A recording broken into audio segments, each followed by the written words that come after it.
दररोज आपण मध्ये शॉर्ट व्हिडिओ अपलोड करत असतो. त्या माध्यमातून आपण एमपीएससी पीवायक्यू घेत असतो. असाच एक प्रश्न प्रश्न आहे, वेस्ट नाईल एन्सेफॅलायटिस या रोगामुळे रिकामजागा सूज येते. हा रोग वेस्ट नाईल विषाणूमुळे होतो. प्रथमतः या रोगाचे निदान नाईलच्या पश्चिमेकडील भागात रिकामजागा येथे झाले. असा प्रश्न विचारलेला आहे. यामध्ये काही ऑप्शन दिलेले आहेत. सुरुवातीला सूज कुठल्या भागाला येते या रोगामुळे ते समजून घ्यायचं आहे आणि त्याच्यानंतर कुठल्या भागामध्ये याचा उगम झाला ते पाहायचंय. यामध्ये ऑप्शन काय दिलेले आहे. मेंदूला होते का सूज आणि युगांडामध्ये 1937. दुसऱ्यामध्ये सांगितले मेंदूला दक्षिण आफ्रिकेत 1999 साली. तिसरं सांगितलंय चेतासंस्थेला युगांडामध्ये 1937 साली आणि चौथा ऑप्शन दिलेला आहे चेतासंस्थेला दक्षिण आफ्रिकेत 1999 साली.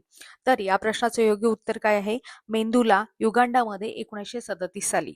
चला तर या रोगाबद्दल थोडक्यात माहिती घेऊ. वेस्ट नाईल एन्सेफॅलायटिस हा एक मॉस्किटो बोर्न व्हायरस आहे. मध्ये प्रामुख्याने मेंदूला सूज येते आणि हा जो रोग आहे तो कुलेक्स नावाचा डास चावल्यामुळे होत असतो.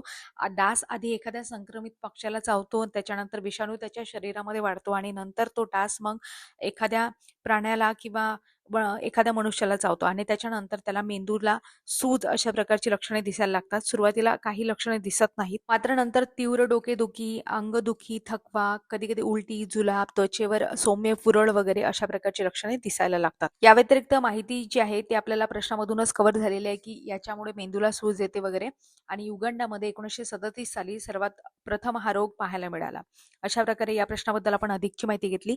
अशाच प्रकारे आपली पूर्ण सिरीज आहे, तुम्ही पाहू शकता. डेली शॉर्ट व्हिडिओ पाहण्यासाठी, नोटिफिकेशनसाठी स्पर्धा विश्व ऑफिशियल हे टेलिग्राम तुम्ही जॉईन करू शकता किंवा तुम्हाला युट्यूबवरच नोटिफिकेशन पाहिजे असतील तर तुम्ही ऑल नोटिफिकेशन क्लिक करून दररोजच्या नोटिफिकेशन मिळवू शकता.